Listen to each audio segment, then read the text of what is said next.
Good day, everyone. I am Bibi Jinbas, your presenter, and today we're going to discuss about chamber theater. So now, let's define first what is chamber theater. Chamber theater is a method of adapting literary works on the stage using a maximal amount of the work's originally text and often minimal and suggestive setting. Chamber theater has more realistic costuming and actual movement in stage, but not too much or as accurate as it keeps too minimal. Also, in chamber theater, narration is included in the performed text and the narration might be played by multiple actors.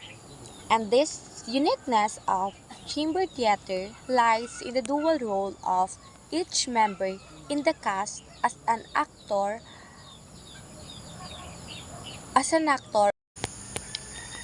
Each participant is thus an actor, actress, or narrator. An actor, actress interacts with other characters yet retains the role of narrator who summarizes, describes, and explains to an audience. So readers' part are typically memorized and still is not complete stage acting and typically has pantomized props rather than real ones. So now let's go on to the skills that develop in chamber theater. Creativity because of various creations of vocal interpretation. Second, the use of sense of memory because the use of sense of memory, this is due to actor actresses having to memorize lines, and this could help them strengthen the brain's attention system and improve memory retention.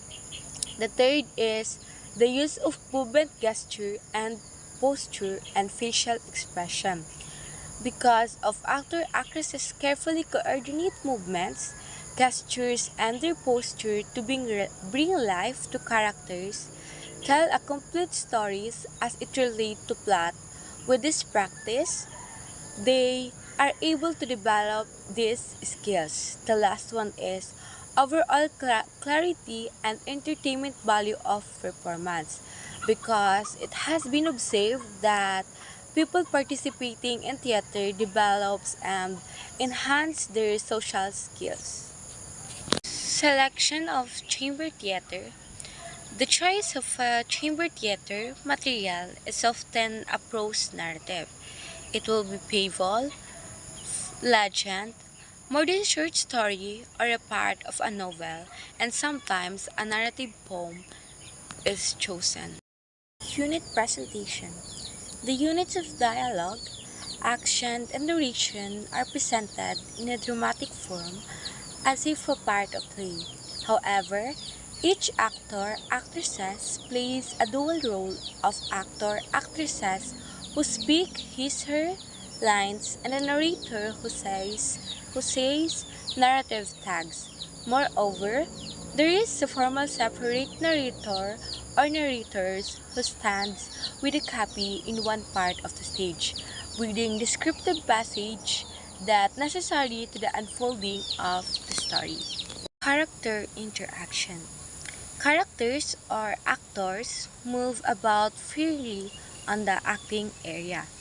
In chamber theater, however, the actor, actresses speak directly to one another as in a play, then turn to the audience for much of the indirect discourse, example, narrative tags, and description. It is true this latter function that the actors of or actresses in the chamber theater become narrators. Set props, lighting, and sound effects. They make use appropriate props, costumes, lights, sound effects, etc. Chamber theater presentation endures minimal use of such especially props and sets where make-believe is preferred whenever possible. Moreover, there is a formal separate narrator or narrators who stands with a copy in one part of the stage, reading descriptive passages necessary to the unfolding of stories. The following are the characteristics of chamber theater. First is the good plot. The plot should be simple enough to be understood, yet with some conflict to make it interesting. Events are often chronologically sequenced. Enough dialogue.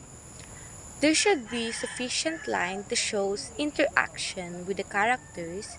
This does not refer to the direct dialogues in close quotation mark only, and the lines that explain actor or feeling can also be said in the manner of dialogue. Scenes are easy to portray on stage. Stories that with scenes that do not need so much movement, like a battlefield or realistic props that are bulky, are referred. The most prominent of chamber theater is Professor Robert S. Breen. Professor Breen, together with Professor Frank Calati, who invented and studied a new dramatic art form called chamber theater that is now widely used. And now, let's move on to the examples of chamber theater. First is David Edgar's The Life and Adventures of Nicholas Nickleby. Charles Dickens characters narrate themselves in third person. Set pieces are carried in and taken away during the performance, rather than between scenes and objects may be represented in a mimetic manner.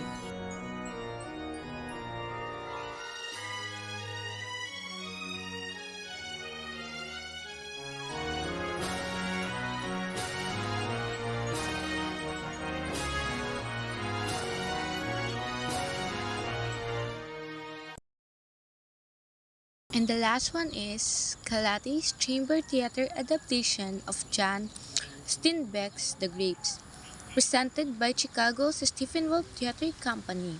This play felt like a vital reclamation of a piece of American history.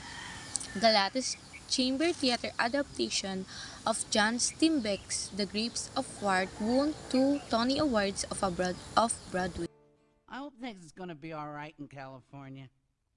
What makes you think it ain't? Well, nothing. It just seems too nice, kinda. I seen the handbills them fellas pass out and how much work there is and the high wages and all.